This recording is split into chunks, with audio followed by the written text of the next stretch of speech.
तो हाथ में पकड़े हुए जाएगी। हाँ तो व्हाट इज टीडीआई?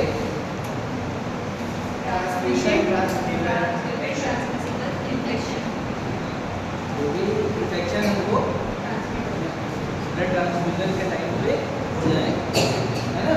जो भी हमने ब्लड डोनेशन के टाइम पे ब्लड दिया उसके साथ में जो इन्फेक्शन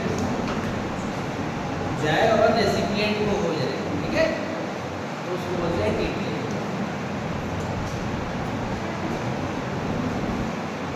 जैसे कि microbial agents of importance in blood transfusion services are those organisms that are transmissible by blood and can cause morbidity and mortality in recipient.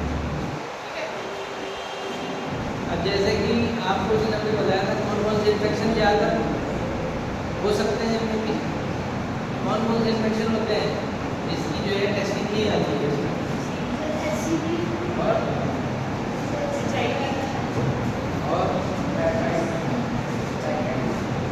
Typhoid, HIV, STD, hepatitis और BCG और hepatitis हो गया और malaria, ठीक है, 5 करे जाते हैं। क्या कैरेक्टरिस्टिक्स हैं टीटीआई के? जैसे कॉज माइल्ड या फिर एसिम्प्टोमेटिक, क्योंकि बहुत सारे जो इन्फेक्शन है सीवी, HIV, इनका विंडो पीरियड बहुत ज़्यादा होता है। विंडो पीरियड का मतलब होता है किसी को इन्फेक्शन हुआ उसके बाद वो उसमें काफ़ी समय तक रहता है, उसके बाद वो सिम्टम्स देता है। तो जो इन्फेक्शन होने के बाद से लेके सिम्टम्स देने तक का जो टाइम होता है विंडो पीरियड का होता है, ठीक है। वही कह रहा है कि या तो आपको कुछ इन्फेक्शन को पता चल जाएगा, थोड़ा बहुत माइल्ड आपको सिम्टम्स देंगे, बाकी कुछ क्या होंगे asymptomatic infection feature that infected potentially donor would be accepted for donation. अब जैसे क्या हुआ, आपको इन्फेक्शन तो हो गया, पता तो नहीं चला, ठीक है, वो बड़ा रहा इन्फेक्शन, काफ़ी 6 महीने बाद, साल भर के बाद वो जो है प्रॉब्लम क्रिएट करेगा, सिम्टम्स देगा कि भैया पेट में दर्द है या कहीं लीवर में स्वेलिंग हो गई या कुछ हो गया, है ना। अगर हेपेटाइटिस है या SCV है तो हेपेटाइटिस है तो पूरा लीवर को अटैक करेगा। If symptomatic would have a long incubation period, है ना। जैसे हेपेटाइटिस बी वायरस जो होता है कई मंथ्स में होता है इसका इंक्यूबेशन पीरियड, और SCV हो गया इसका भी लंबा होता है, इवन ईयर्स। HIV का कितना है, ईयर्स में, सालों में, काफ़ी टाइम लगता है उसको मतलब ग्रो होने में। किसी को जाएगा थोड़ा बहुत नोट में गया इन्फेक्शन, अब उसको अपना जो है घर गिराने में टाइम लगेगा, ठीक है। Period development of symptoms, symptoms बहुत समय के बाद आएगा। Might cause a carrier state of infection, ठीक है, इसलिए उसको कहते हैं कैरियर साइड है, मतलब ब्लड आपने दिया, ब्लड के साथ में इन्फेक्शन भी जा रहा है, क्या कर रहा है, कैरियर का काम कर रहा है ना। अब देखो बहुत सारे इन्फेक्शन हो सकते हैं, ठीक है, जैसे कि organism transmitted by blood, blood से देखो कितने सारे इन्फेक्शन हो सकते हैं। जैसे हमने हेपेटाइटिस बी का तो कर लिया, सी का कर लिया, डी भी होता है इसका तो नहीं किया, और HIV का कर लिया, साइटोमेगालोमाइट इसका भी नहीं किया, और एप्स्टीन बार वायरस, तो बहुत सारी चीज़ें हैं ना।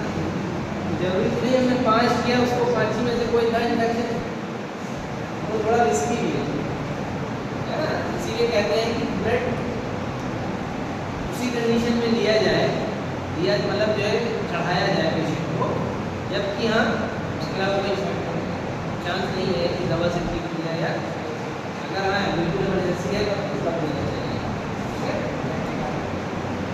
पार्वो वायरस, बहुत सारे वायरस होते हैं, और HTLV1 and 2 माइक्रोफाइलेरिया नाम सुनिए और टॉक्सोप्लाज्मा गोंजाई, लीशमैनिया डोलोबॉली, रेबेलोमा पैलिडम, बैक्टीरिया, मलेरिया जो होता है, जो डार्क रेड है ये होते हैं ड्रैकोनोमा पैलिकन, वही सिफिलिस वाला है, ठीक है। सिफिलिस को यही कॉज कर रहा है ड्रैकोनोमा पैलिकन। तो ये तो हो रहा है टेस्ट, डार्क रेड है, ये तो हो रहा है, ये हो रहा है, ये हो रहा है, ये टेस्ट हो रहा है 5, इसके अलावा नहीं हो रहा है, ठीक है। और एक चीज और दिक्कत है, मान लीजिए जिसने ब्लड दिया है उसको टेस्ट के लिए हुआ, HIV हुआ या हेपेटाइटिस B हुआ या C हुआ, अभी उसका शुरुआती पीरियड चल रहा है, उसको भी कहीं से इन्फेक्शन हुआ हो लेटेस्ट में, अब तो वो शो नहीं होगा, टेस्ट आप करेंगे तो नेगेटिव ही आएगा, पॉजिटिव नहीं आएगा ना। ब्लड जो दे रहा है ऐसे तो देनी नहीं चाहिए। नहीं, देने वाले को कोई दिक्कत नहीं ना, जो ब्लड दे रहा है उसको क्या दिक्कत हो सकती है, जो ब्लड लेगा उसको दिक्कत हो सकती है। नहीं लेना चाहिए, नहीं लेना चाहिए। ऐसे मतलब ऐसे ही आप तंदुरुस्त हैं, ठीक ठाक, थोड़ी बहुत कमी हुई ब्लड की, जय ब्लड करवा लेंगे, नहीं ऐसे नहीं करवाना। जब हाँ भाई इसके बिना काम नहीं चलेगा भैया, इसके बिना आपकी जान जा सकती है, ब्लड लिए बिना आपकी जान जा सकती है, ठीक है। इसीलिए कहते हैं कि आप अपनी फैमिली से ही ब्लड लीजिए, सेफेस्ट ब्लड कौन सा होता है कि बहुत लोग तो जैसे सर्जरी आपको कराना है नहीं ब्लड दे देते हैं, ठीक है, फ्यूचर के लिए। और जब कोई घर का होगा तो आपको इतना तो विश्वास होगा कि मान लीजिए चलो भाई ठीक है, बाहर वाले को क्या पता कैसा है, तो इसीलिए कहते हैं कि फैमिली से ही ब्लड डोनेशन को ज़्यादा बेहतर है, ठीक है। अब हमने बता दिया HIV उसको मान लो है, ब्लड दे दिया, वो टेस्ट भी कर लिए, नेगेटिव आ गया, ठीक है तो दे दो ब्लड, अब उसको भी वो ब्लड दिया, उसको तो खाई, उसको भी हो जाएगा, जो उसको दिया जाएगा ब्लड, समझ आ रहा है। इसका भी जब उसका टेस्ट लगाएंगे उसका भी एक प्रोसीजर है कि भैया उसके अंदर जब एंटीबॉडी या कुछ बन जाएगा तभी तो उसको डिटेक्ट होगा, डिटेक्ट ही नहीं होगा। जैसे HIV ये कौन सा है, इसको रेट्रो वायरस कहते हैं, ठीक है, ये फैमिली नेम, रेट्रो हीरिटेज, ठीक है, ये फैमिली नेम होती है।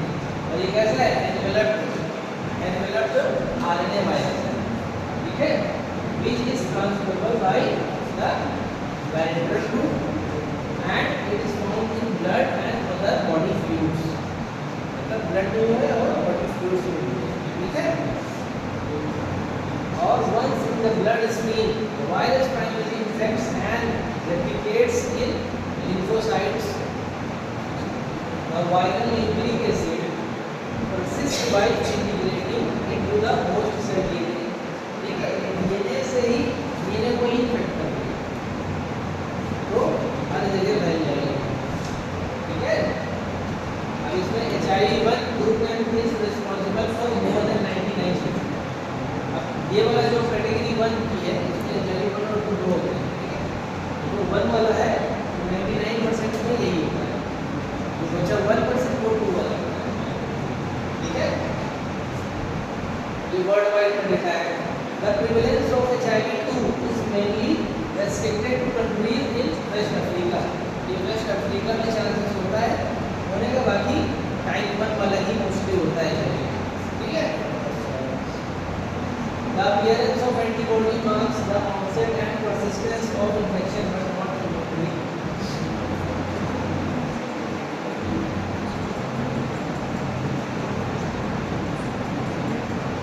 अब HIV can be present in the blood stream in high concentration, ठीक है, बहुत ज़्यादा concentration से है and is stable at the temperature at which blood and components are stored. Virus may be present in any donated blood from HIV infected individual. Infectivity estimates for the transfusion of infected blood product are much higher, around 95% than for other modes of HIV transmission. अब देखो कह रहा है कि जो blood है, जो blood donate होगा तो उसमें कोई चारा नहीं है बचने का कि जो है नहीं जाएगा, ठीक है, क्योंकि ब्लड प्रोडक्ट बहुत हाईली इन्फेक्टेबल है।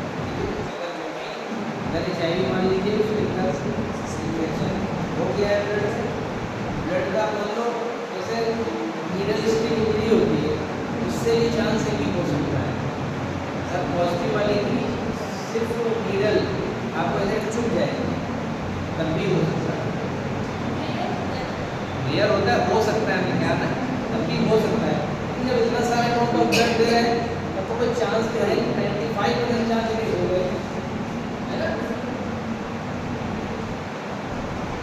अब इसी तरह हेपेटाइटिस बी है, ये तो जरूर थोड़ा बहुत क्यूरेबल है, इसको तो ठीक किया जा सकता है, इसका ट्रीटमेंट है, इसका वैक्सीन भी है ना, इससे तो बचा जा सकता है। लेकिन HIV से तो नहीं कर सकते। तो ये किसका पेपर है? पेंटा विरिडेंस virus group and is enveloped, ये DNA वायरस है। HIV के अंदर RNA वायरस, ठीक है। ये भी ब्लड से ही पैरेंटल रूट से और may be found in the blood and other body fluids, ये भी वही सेम है। अब इसका जो DNA है normally present in the recently infected person, जो भी रिसेंटली इन्फेक्टेड पर्सन है उसके DNA में ये जो है इसका जो वायरस का DNA है प्रेजेंट होगा, है ना। All but not always at high level. Chronically infected individuals may either be infectious DNA present or non-infectious, मतलब कि जो जिसको नया इन्फेक्शन हुआ होगा, आरबीएस इन्फेक्शन है ना, उसके अंदर तो बहुत अधिक कम वायरस का लोड होगा ना। और जिसको क्रोनिक टाइप का होगा उसके तो कड़कड़ में इन्फेक्शन भरा होगा, ठीक है, उसका ज़्यादा रिस्क है, ठीक है। ये बात समझ आ रही है? तो वायरस के बारे में हम लोग बता रहे हैं कि माइक्रो का है, बस ये है कि कौन सा वायरस है।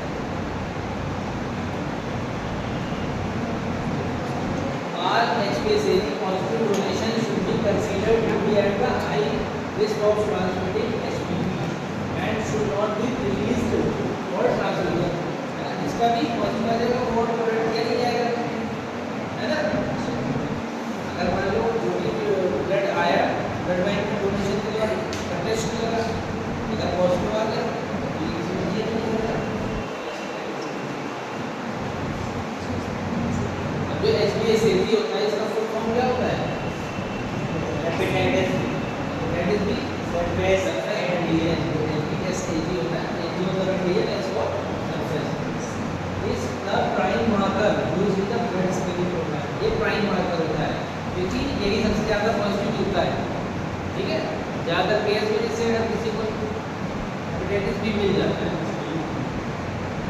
HIV तो थोड़ा कम, बहुत कम मिलता है, लेकिन हेपेटाइटिस बी ज़्यादातर मिल जाता है, ठीक है।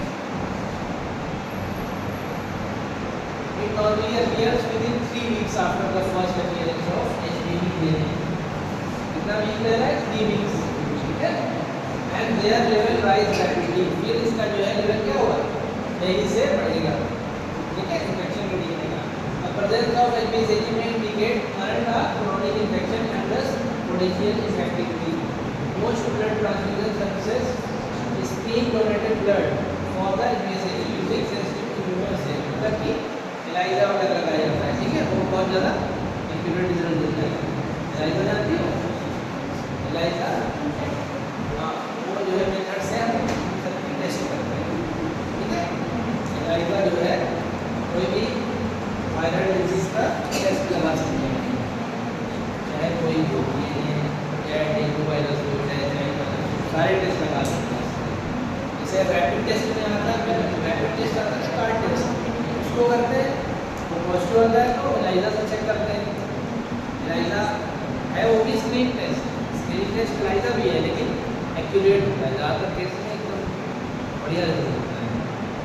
और उसके बाद कंफर्मेटरी वगैरह होता है PCR, ठीक है, PCR कंफर्मेटरी टेस्ट होता है। और ये सब स्क्रीनिंग टेस्ट कहते हैं, जो भी ELISA या रैपिड कार्ड टेस्ट होती है, ये स्क्रीनिंग टेस्ट। और जो ब्लड बैंक में लगाया जाता है इसको ELISA से ही लगाया जाता है, ठीक है। हेपेटाइटिस सी, ये है पेपर फैली वायरस ग्रुप का, ठीक है। And enveloped RNA virus. Hepatitis B कौन सा था? DNA वायरस, और ये कौन सा है? RNA virus. ये भी पैरेंटल रूट से और ब्लड और अदर बॉडी फ्लूइड से ये भी ट्रांसमिटेड होता है, ठीक है। Once in the bloodstream, the virus travel to the liver, where it replicate in hepatocytes. जो लीवर सेल्स होती है उसको हेपेटोसाइट्स कहते हैं, वहाँ पे इसका जो है मल्टीप्लाई होता है ये वायरस। ब्लड में गया, ब्लड से ही सीधे लीवर में जाएगा और इसलिए लीवर में ही दिक्कत आती है इस वायरस से। लीवर खराब कर देगा, लीवर इन्फ्लेमेशन कर जाएगा, यहाँ तक कि लीवर सिरोसिस हो सकता है इससे, ठीक है। Resulting of a similar picture to that seen with HPV infection, same वही चीज है। तो जैसे उसको एलिमिनेट कर देते हैं उसको इसको भी कर देंगे अगर पॉजिटिव आ जाता है। चलिए जॉन्डिस के टाइप में करना है जॉन्डिस जॉन्डिस के बाद इसीलिए इम्यूनिटी डाउन रहता है, जरूरी नहीं है तो सर अचानक से कैसे इन्फेक्ट हो जाता है? ये हेपेटाइटिस सी वायरस को पूछ रहे हो या जॉन्डिस को पूछ रहे हो? Hepatitis C. देखो हेपेटाइटिस सी जब लीवर को इफेक्ट करेगा, लीवर से जो एंजाइम निकलते हैं भी दिक्कत हो जाएगी ना, उसमें प्रॉब्लम आएगी, तो उसी से ही जॉन्डिस होता है। क्या होता है कि आरबीसी टूटेगी, आरबीसी पैरालिसिस होगा, आरबीसी जब टूटेगी तो बिलिरुबिन रिलीज होगा और जब ज़्यादा बिलिरुबिन बनेगा उसी को जॉन्डिस कहते हैं। और जब हम लीवर के एंजाइम्स को चेक करेंगे तो उसका लेवल भी हाई आएगा, समझ रहे हो? जब लीवर में दिक्कत होगी तब तो ऑटोमेटिक जॉन्डिस होगा, और जॉन्डिस की वजह से नहीं हो सकता है ऐसी। इसकी वजह से जॉन्डिस है। हाँ, सीवी से जॉन्डिस हो सकता है, जॉन्डिस से सीवी नहीं हो सकता है। जॉन्डिस तो ऐसे भी हो जाता है, लीवर में मान लो फैटी लीवर हो गया या लीवर इन्फेक्शन हो गया, कोई बैक्टीरियल इन्फेक्शन हो गया, उस वजह से भी दिक्कत आ सकती है, जॉन्डिस हो सकता है ना।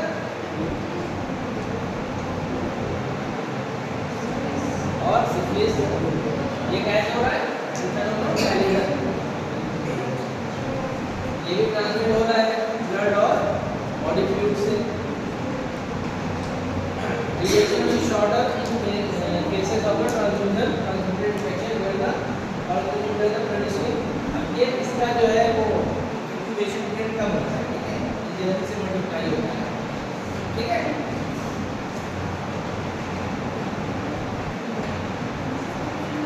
सिफिलिस का भी एंडेमिक हो चुका है कई पार्ट में वर्ल्ड में। एंडेमिक मतलब कि कई एरिया में बहुत ज़्यादा फैल है कोई डिजीज, ठीक है।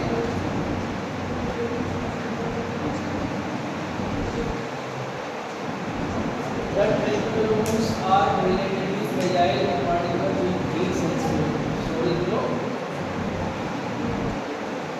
ये जो ट्रेनर पहले करते हैं ये हीट सेंसिटिव है, अगर इसको हीट देंगे तो ये बन जाएगा, ठीक है। लेकिन ब्लड को हीट की जरूरत नहीं है, इसको तो रखेंगे 2 से 6 पे या माइनस पे, ये नहीं रहेगा ना। Blood component stored at high temperature, अब इसको प्लेटेड होता है उसको 20 से 24 पे रखते हैं, है ना। अगर ये डिस्ट्रॉय हो रहा है 20 प्लस पे,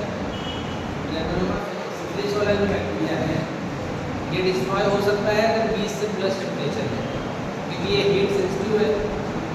72 आवर्स के लिए अगर वो 20 प्लस टेम्परेचर पर रख देंगे तो ये किल हो जाएगा। लेकिन सारा ब्लड कंपोनेंट में ज़्यादातर क्या है, हम लोग 2 से 6 पे हायर टेम्परेचर पे रखते नहीं, सिर्फ प्लेटलेट को 20 से 24 पे रखते हैं, तो उस प्लेटलेट वाले में भले ये डिस्ट्रॉय हो जाए, ठीक है, बाकी चीज़ों को डिस्ट्रॉय नहीं हो जाएगी।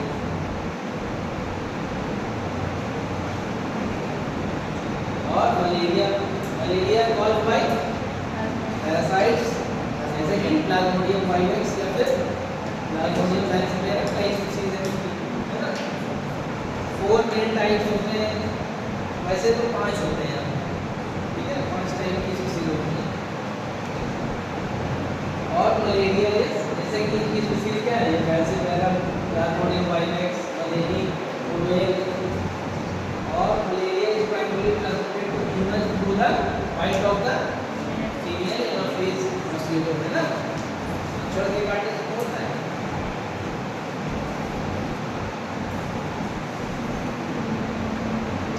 अब residual risk of transfusion transient infection, जैसे despite various measures taken to protect blood supply, there still exists residual risk for transmission of the pathogen after screening. This is due to the, वही जो बता रहे थे कि जो window period की वजह से जैसे किसी बैक्टीरिया का या वायरस का विंडो पीरियड चल रहा है, ठीक है, इन्फेक्शन तो है उसको, लेकिन उसका विंडो पीरियड चल रहा है, तो क्या करेगा, आपका टेस्ट करें तो शो नहीं होगा पॉजिटिव, लेकिन जा रहा है ब्लड के साथ, है ना, तो ये रिस्क ज़्यादा हाई है।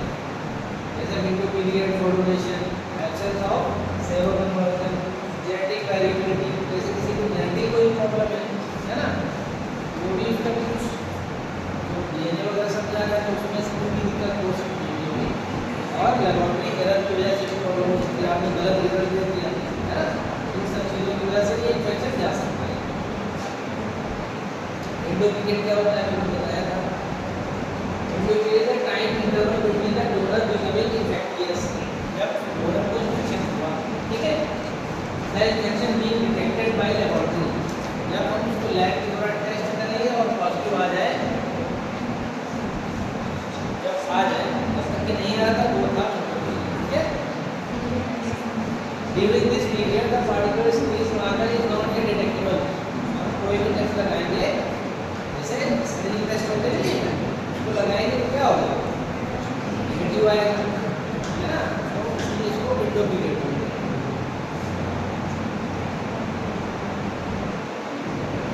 और इसका कोई मतलब नहीं है।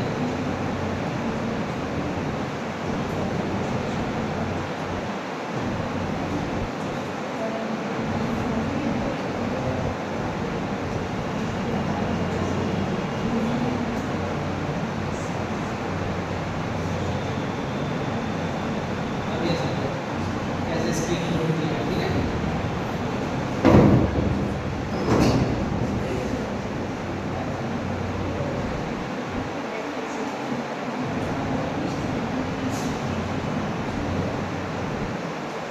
लेबोरेटरी स्क्रीनिंग और पीपीआईज, ठीक है, सब लोग बातें कर रहे हो आज, समझ आ रहा है, बातें अपनी बातें कर रहे हैं, कोई नहीं बोल रहा, देख रहे हैं, सभी बातें कर रहे हैं, मजा नहीं आ रहा है इसको पढ़ने में, समझ में आएगी बात नहीं आएगी, तो बताया है, थोड़ा थोड़ा आ गया है, बताओ भैया, सब क्लियर है? टीटीआई में कौन कौन से टेस्ट होते हैं ये मालूम है क्या? टीटीआई पढ़ा रहे हैं, कौन कौन से टेस्ट होते हैं? अभी 5 गिनाए थे ना, याद है?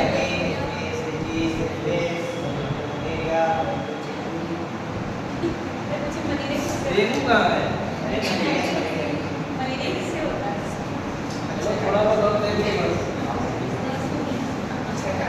देखो अब इसमें ब्लड सैंपल होता है, all blood sample donations and component should be correctly labelled to ensure correct identification throughout the screening process.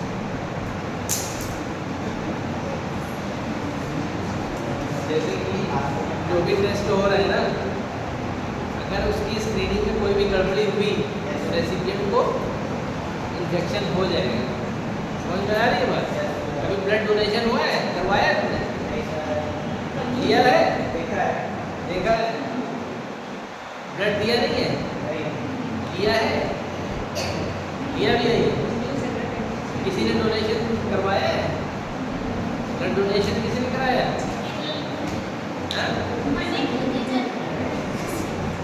आपने रिसीव किया है, ब्लड दिया है कभी?